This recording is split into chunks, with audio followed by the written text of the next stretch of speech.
এই বাংলাদেশী মুক্ত যিখন আমি অসমৰ কথা কৈ আছোঁ, এই বাংলাদেশী মুক্ত অসমখনৰ কথা, বিদেশী মুক্ত অসমখনৰ কথা যেতিয়া এখন চৰকাৰে কৈ আছে, কিন্তু তেওঁলোকৰ এই চৰকাৰৰ সময়ত ঢিঙত কিয় এনেকুৱা ধৰণৰ এটা কাণ্ড হ'ব পাৰে?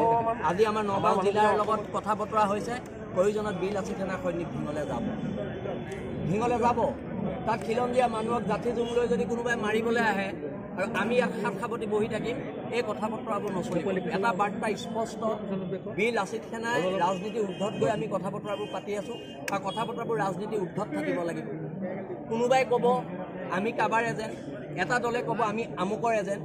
বীৰ লাচিত সেনাৰ স্পষ্ট একদম স্থিতিটো আমি কৈ দিছোঁ, বীৰ লাচিত সেনা খিলঞ্জীয়াৰ পক্ষত আছে, আৰু খিলঞ্জীয়া মানুহৰ আধিপত্যবাদৰ যিখন সংগ্ৰাম, এই সংগ্ৰামখন বীৰ লাচিত সেনাই কৰি যাব।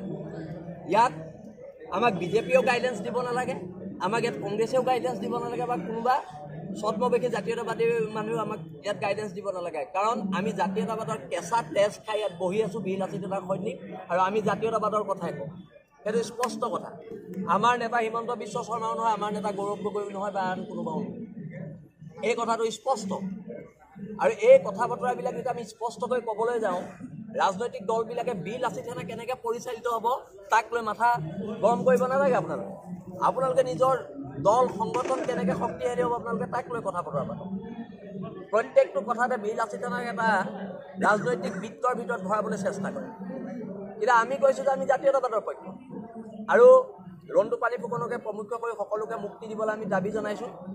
আৰু অনাগত দিনত এই যিখন আমাৰ সংগ্ৰাম চলি আছে, এই সংগ্ৰামখন জোৰদাৰ ৰূপত ৰাজপথত দেখিব পাব, আৰু ঢিং কাণ্ডৰ গোটেই সকলোখিনি তথ্য উলিয়াই অতি শীঘ্ৰে ইয়াৰ লগত জড়িত আৰু মানুহ আছে, সেই মানুহখিনিক গ্ৰেপ্তাৰ কৰিব লাগিব, আৰু যদি গ্ৰেপ্তাৰ নকৰে নগাঁৱৰ ৰাজপথ উত্তাল কৰা।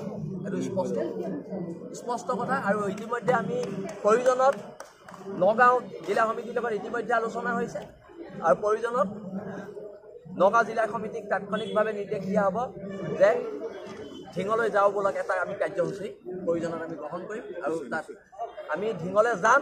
আৰু ঢিঙত যদি ভাবিছে কোনোবাই যে খিলঞ্জীয়া মানুহক মাৰপিট কৰিম, খিলঞ্জীয়া মানুহক জাঠি মাৰিম, খিলঞ্জীয়া মানুহক দাৰে কাটিম, এইটো ভুল ভাবিছে।